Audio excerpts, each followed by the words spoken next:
It wasn't an ideal finish for him, but Woods is confident that his name will be on the top of leaderboards next season. The Boston 2024 Olympic Organizing Committee is formalizing its bid to the International Olympic Committee. Tiger Woods making his return. This is his first round of competitive golf since missing the cut at the PGA Championship. McIlroy became the third youngest player, besides Jack Nicklaus and Tiger Woods, to complete 3 legs of the career Grand Slam. This penalty kill unit actually did a really good job that last penalty kill. They were putting a lot of bodies in front of the net. They were blocking a lot of shots with their bodies. Coach Cohen said before the game he's really looking to get his guards going to have more of a complete attack. The PC Friars were staring down a pretty impressive prospect tonight, a chance to sweep the 5th-ranked team in the country. You and I actually talked about this before the game. They were angry about not coming away with at least a tie last night. So let's talk a little bit about that UMass game. You had 5 different goal scorers. You have so many people contributing. You know, Dustin DeRue in the Beanpot semifinals. You had Zach Aston Reese score 2 goals against Notre Dame. So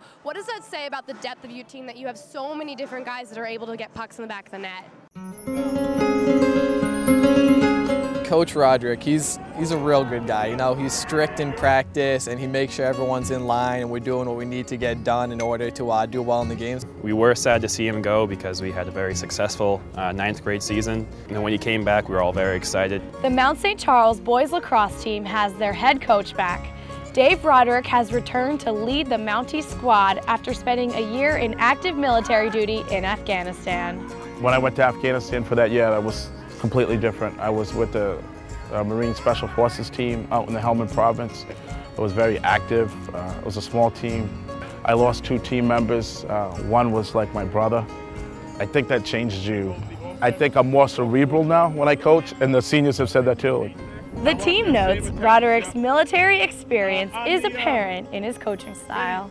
Some examples of his military discipline in coaching would be keeping the players in line, making sure nobody acts up, nobody's talking back. He keeps a schedule for everything. We have to be in the locker room at a certain time, be on the field at a certain time. Our motto is run to the fight, and it actually comes from a lesson that I shared with the kids from an action in Afghanistan. I believe it was in 2007. These Marines who are outmanned like 300 to 35, and how they stood and fought.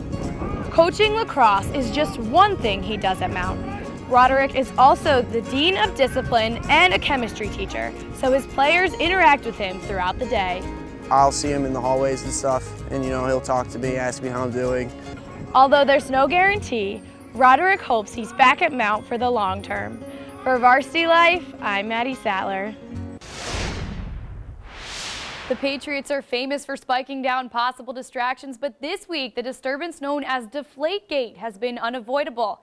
And Bill Belichick made it clear today he couldn't have been more frustrated by that with the Super Bowl just over a week away. And the hoodie even expressed himself with a reference to the movie My Cousin Vinny in the process. Take a listen. Embarrassed to talk about the amount of time that I've put into this relative to the other important challenge in front of us. I'm not a scientist.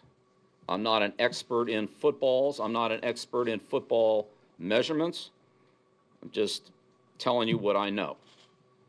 Would not say that I'm Mona Lisa Vito of the football world, as she was in the car expertise area. All right?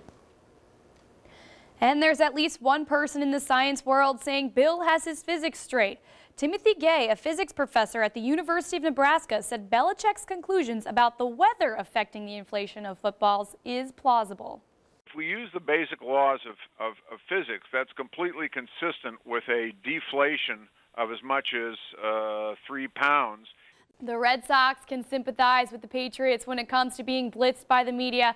Who could forget the chicken and beer implosion of 2011?